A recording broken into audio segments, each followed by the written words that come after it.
Hey everybody, today we're not going to be concluding the Street Fighter Arcade collection. Instead, I've decided while I do want to finish that up as soon as possible so we can get started on the next collection, why not take a look at one of my favorite games on the Nintendo 3DS now ported to the Nintendo Switch. No, not you. Now the story of how I got introduced to this game is actually pretty funny. So I was scrolling through the Nintendo 3DS eShop when I came across this game in particular. I'm not gonna say anything, you already know what it is. Upon looking into it further and downloading the free demo it had available, I was able to play it for about 15 or 20 times before deciding if I wanted to buy it for myself. And after months of saving up lunch money and searching my washing machine and dryer for coins and such, I finally had enough to pick this game up on the Nintendo eShop. Full transparency, by the way, I was around 14 or 15 when I picked this game up on my 3DS and I absolutely loved it. But I was young back then and didn't know jack shit about game design, gameplay elements, and stuff of that nature until later on. But now that I'm a bit older and a bit wiser and know a lot more about video games and how they work now, let's take a look at Azure Striker Gunvolt.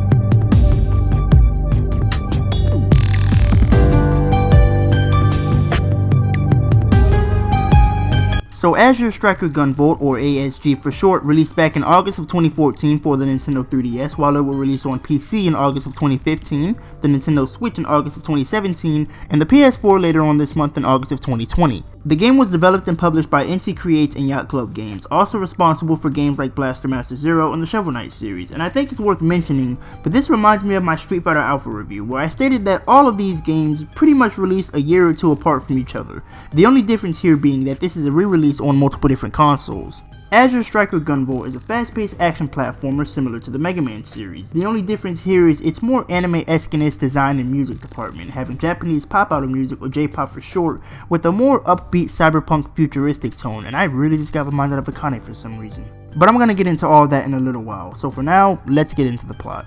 Our story takes place in the near future where a large conglomerate of power companies known as the Sumeragi have pretty much taken over, and a certain number of people have supernatural powers known as adepts, and it's within this futuristic world ruled by power companies that we meet our main protagonist Gunvolt, or GV for short, one of the most powerful adepts, being what seems to be tortured, and is later revealed that he works for a resistance group known as Quill, who was tasked with the objective of finding and eliminating the virtual idol Lumen, which is another adept.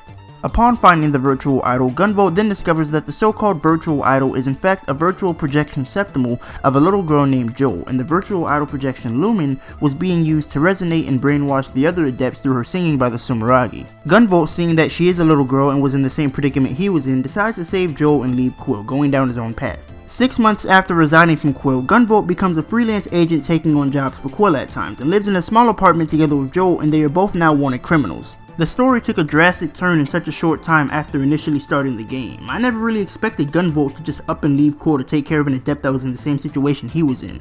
If I'm being honest, I at least expected Joel to join, as that made the most sense to me at the time. Not to mention a whole bunch of other games and media that I was into portrayed that same sort of outcome, so you could imagine my confusion when I saw this for the first time. You can also see how much Joel and Gunvolt's relationship has developed in only 6 months. They both have that sort of close sibling relationship vibe going on, and it's really heartwarming to see that they're both really close and aren't too distant from each other. Even Lumen is close with Gunvolt, which just goes to show how much they've all developed in such a short time. I'm not really a fan of relationships that feel forced, and this one doesn't feel forced at all. Instead, it gravitates me towards them more on a personal level because of how authentic it feels. They seem close personally, and that's one of the main things I appreciate when it comes to this game.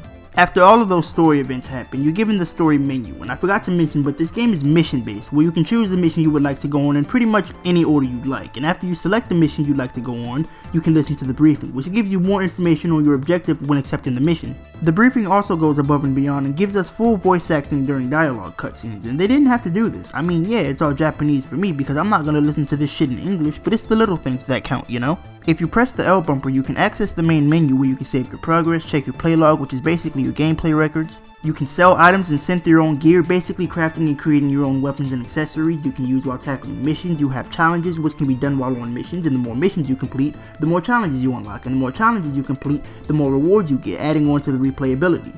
You can configure with the game's controls to fit your own liking. As you can see, I just stuck with the default settings. It feels more natural to me personally. And lastly, you have the option of talking to Joel, and I specifically saved this option for last, as this one option goes to show how much Gunvolt and Joel have developed since first encountering them at the beginning of the game. You can really see that Gunvolt and Joel definitely care about each other a lot, And this sibling-like relationship just brings out more personality for our main protagonist and makes him all the more relatable in my opinion. The last menu you can access is the tutorial menu by pressing the R bumper. Here you can learn more about Gunvolt's abilities and skills, and it's not like a tutorial where they tell you what buttons to press. Oh no, this is specifically for his abilities and what it is they do. Well, I mean, there are some that kind of give you the button layout, but for the most part it's mainly focusing on his different abilities, and it covers a decent amount of information and goes even further to explain some of the weaknesses that come with those abilities. The different menus are very simple and easy to navigate through. You'll hardly ever find yourself getting confused as to where it is you need to go because everything is literally in front of you. I remember getting lost on the Nintendo 3DS version a couple of years back because I was a fucking dumbass with no sense of menu navigation, but that's not the case here. The gameplay, while not being too complicated to understand, has an action platformer style to it where you run left or right, jump up and down, and basically platform. It's pretty much the equivalent of the Mega Man style of gameplay for those who have experienced the Blue Bomber's adventures, but the main difference here with this game is that it has some RPG elements hidden within it, and what I mean by that is, they don't just blow up in your face with all of its different RPG mechanics, instead taking more of a backseat while focusing more on the action platformer side of the main gameplay elements. Though the RPG elements are subtle and not as in your face as the action platformer side is, they are still prevalent and worth going over in my opinion. Let's go back to the main menu for a minute. There are about 3 options I'd say bring out the most with the RPG elements. The Synth and Cell Gear option, where I mentioned earlier, is how you craft and put together different weapons and accessories that grant you new skills and abilities, and when you sell items you're just given money. The Loadout Customization option is where you can customize your gear and skills, check your inventory, and look at your stats. And the last option is the Talking to Joel option. I don't think I need to explain what this option does, I've already explained it enough in this video, but what I will say about it is that it has a sort of relationship system going on, and what I mean by that is, after you finish up talking to Joel in the cutscene, Gunvolt states that he feels a little closer to her, thus implying that their relationship will develop more and more the more you talk to her. Gunvolt having some RPG elements, even if it's not a lot, differentiates it from other action platformers, giving you a little more to do and experience, and it's all balanced pretty well in my opinion. You don't need all of these big story elements or a fuck ton of different game modes to make the game stand out as its own action platformer. Sometimes it's the little things that matter the most, and this game taught me that. Going back to the main gameplay now, it's basically a faster Mega Man with more tricks and abilities. For starters, Gunvolt moves way faster than the Blue Bomber did in previous Mega Man entries thanks to his dash ability, where if you double tap left to right on the D-pad or analog stick, he does a pretty fast dash, but it only lasts a few seconds, so it's not completely broken. Gunvolt can also do a dash leap, where if you jump while dashing, Gunvolt can leap into the air going a lot farther than he would doing a regular jump, and since we're on the topic of that, let's go over his jump mechanics next. If you press the B button, Gunvolt will jump pretty much like in every other video game except for Breath of the Wild where you have to press the X button to jump, but anyway, Gunvolt's jump can be higher depending on how long you hold the B button, most likely for more precise platforming, and it's a good mechanic to have in order to keep the momentum going whenever you're trying to blaze through missions, but the jump I found most useful personally was his dash lead, as it covers a pretty hefty amount of distance and is pretty cool to look at. He can also wall jump for the more hard to reach tight area platforming sections. Though it is a good mechanic to have, it can take a bit getting used to if you're not too careful. Gunvolt's main style of attack is a gun, and a pretty powerful one at that. By pressing the Y button repeatedly, Gunvolt will fire off shots of his gun, and you can also hold the Y button down to auto fire for as long as you like, but that's only with the first weapon you start out with, as there are plenty of other weapons with different abilities that don't really change the gameplay too much. These different weapons have different ammunition, so to speak, and deal pretty much the same amount of damage because the main way you take out enemies is with Gunvolt's electric powers, the Flash Field, where Gunvolt surrounds himself within a sphere of electricity that can be used for multiple tactics. Of course, as I just mentioned, Gunvolt uses this to take out enemies faster, and that's mainly done by using both his blaster gun and his Flash Field. I'm sure you've noticed the different colored target-like symbols appearing around enemies. Well, those are called tags, and they're what Gunvolt needs in order for his Flash Field to kill the enemies effectively on a more quicker time frame. You tag enemies by shooting them with your blaster, but the tags only have a limit of 3, being the blue, yellow, and pink tag, and depending on how many times you've tagged an enemy, the more effective and quicker the Flash Field will kill your target. This mechanic is pretty simple and doesn't require too much brain power to pull off considering how easy it is to tag an enemy. Plus, Gunvolt's main weapon fires off shots at a ridiculous speed, so this isn't too bad of a mechanic to get the hang of. Going back to my previous statement of being able to use his Flash Field ability for multiple tactics other than just killing enemies is thanks to the way the game is set up being the mission-based action platformer style. Gunvolt can use his Flash Field ability to block off missiles and various other projectile-based attacks, but he can't deflect energy beams, blasts, or even melee attacks for that matter, most likely to give his gameplay some balance and not make him seem too overpowered, that way the game doesn't get too stale too quick. I'm actually looking over the footage right now and it turns out that his Flash Field can block or deflect energy beams, so oops! He can also use his Flash Field ability to descend from the air after jumping or falling at a more slower pace, again to probably ensure more precise platforming. I found this to be especially useful a little further into the game when the platforming got a little more difficult and I was forced to take my time with my jumps. That and Gunvolt looks really cool while he's descending from the air all godlike. I mean, look at this shit. Damn, that's cool. I should also mention that this will overheat if used for too long, as I'm sure you've noticed the little gauge underneath Gunvolt every time he activates his flash field, though it is possible to quickly recharge it before it's fully exhausted, and that's done by double tapping down on the D-pad or analog stick. The flash field ability helps pretty much with all factors of the fast-paced action platforming gameplay, whether it be with speeding through the missions for the fastest time, taking out enemies, or just platforming with more precision, as I can say with full confidence that this will be necessary to have in later missions because Jesus Christ do these missions get more and more bizarre the further you get into the game. Like, why? The final gameplay mechanic I want to look at is Lumen's Anthem Revival skill, and pretty much how this works is basically after you die a certain number of times, Lumen will pretty much revive you right then and there instead of starting over from the beginning. This is pretty much the pinnacle of overpowered gameplay, and what I mean by that is this revival skill that Lumen grants you is broken as shit, but not too broken to where you won't take damage or anything like that, more so with your abilities and things of that nature. For starters, Gunvolt's jump. Gunvolt's jump while in this form allows him to basically become Jesus and grant him the ability of an infinite mid-air jump where he can jump in the air repeatedly for as long as he wants with no repercussions whatsoever. Pretty much a buffed double jump with more jumps added onto it. His other broken ability while in this form is his infinite flash field, and it sounds just like how it's titled. An infinite flash field ability with absolutely no overheating issues to speak of. The only thing I've noticed about this form that isn't broken is that it deals the same amount of damage it normally would while in your regular form, so it's broken, but not too broken to where it takes away from the gameplay making it seem too easy.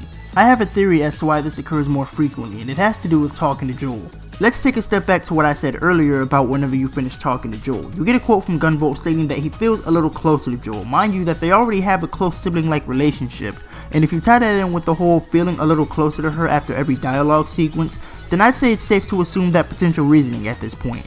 Either that or the difficulty my game is set on, because I'm gonna be honest here, I play this game on easy mode. I'm not even gonna try to dip my finger in the hard mode with how bizarre and bogus these bosses are. If I were to do that, I wouldn't even be able to get past the first mission without dying at least 30 times. Hell, I barely made it this far on the easy difficulty, and I play on the Nintendo Switch with a much bigger display compared to that tiny ass aqua blue 3DS screen you get.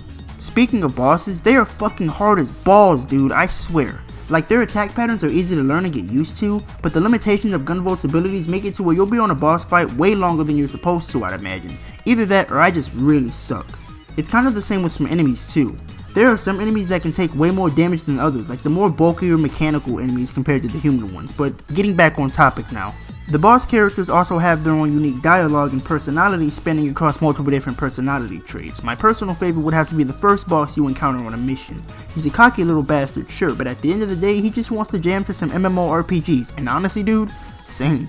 I just hope you're not jamming out to Kurtzville because fuck that game and everything it stands for. Jam out to Final Fantasy XIV instead. Now that we've covered all of that, I want to take this time to talk about the music last, as I don't really go over that enough in my reviews, and I feel now is the perfect time to get this out there. Earlier I stated that this game has a more upbeat cyberpunk J-pop style with its soundtrack, which is true, but it's not within most of the game's OST, like during missions or bosses or dialogue cutscenes. Most of the J-pop music being Lumen songs would come during certain events within the game, like her Anthem Revival skill that I mentioned earlier, which in my opinion is the best track in the game.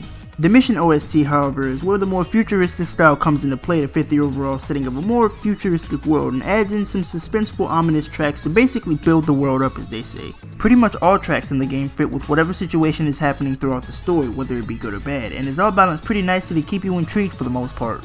There are suspenseful shocking moments which ties in with suspenseful ominous music. There are happy-go-lucky moments which has the more lighthearted caring music, and the more hype moments which mainly ties in with the missions and bosses, giving us more upbeat futuristic hype music as I stated earlier. And all of the music is composed and produced really well, so you can definitely see that there was time and effort put into this game's soundtrack, especially with Lumen's songs. And did I forget to mention that all of her songs were produced by Ippo Yamada, the same man responsible for contributing with the Mega Man 0, ZX, and 9 soundtracks? That's pretty cool. Azure Striker Gunvolt is a game that I heavily enjoyed on my 3DS and equally enjoyed just as much on my Nintendo Switch, with the Mega Man style platforming, the world building, character development, Gunvolt's abilities, and we can't forget about the music and how every track blends in almost perfectly with whatever is happening throughout the story. I think it's safe to assume that you'd enjoy yourself equally as much as I have. But with every game that has its positives, there are some negatives, and while there aren't as many negatives as other games, there are some prevalent, but they don't really take away from the gameplay or make it less fun. One of the main negatives that I found in the game is that the boss battles are pretty tough, but that mainly has to do with my lack of skill when it comes to this game. Nothing too major really. I fucking suck. I've made that abundantly clear at this point, so don't let my lack of skill deter you from picking this game up and giving it a try for yourself. Regardless of that, I've had a blast playing through this game again, and I can proudly say that anyone who is familiar with the Mega Man games will definitely have a pretty good time with this one. With the fast-paced gameplay, memorable music, and unique characters, I'd highly recommend giving this game a try on one of the multiple platforms that it's available for. You can pick up the Azure Striker Gunvolt Striker Pack on the Nintendo Switch and PS4 for about $40, so I say if you have the money, then go for it. I promise that you'll have a good time. And with that being said, the next and final game for the Street Fighter Arcade Collection that we're going to be tackling is the Street Fighter 3 series, and I'd like to take this time to thank everyone for supporting what it is I do over here. This episode was one of my most favorites to make, and honestly, the most fun I've had working on these reviews. So as always, I'd like to thank you all so much for watching. I hope you all have an amazing day, and until next time.